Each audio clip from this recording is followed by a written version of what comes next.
So ngayon guys ay magtanim tayo ng sibuyas dito sa Germany. Tapos ito, meron akong sibuyas red and puti. So ako siyang ato sa ning ikuan yung yuta para mupatag at maganda siyang tingnan. So ako siya ni siyang gihupay-hupay char. So magtanim na tayo. Meron ako ditong red and puti na sibuyas. So hindi muna natin siya ilubong. Ato siya siyang ipaangay. Mamaya na natin siya itabunan. So ito,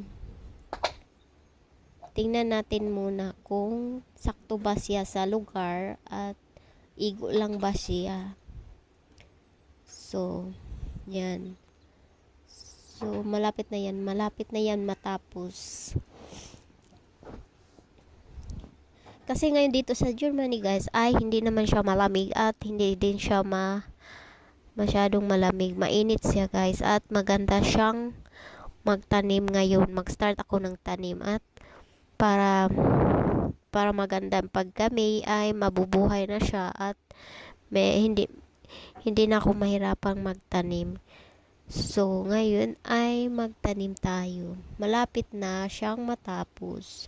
So, akala ko hindi siya sakto sa lugar, pero tama naman siya. So, ito. Tingnan nyo, diba? Malapit na siya.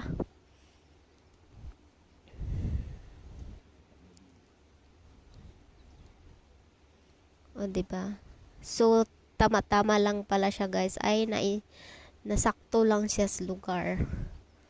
So, ito. Dati, nagtanim din ako, pero yung tinanim ko ay white lang. Ngayon ay meron na siyang red. Maganda kasi yung red. Guys, maganda siyang tingnan.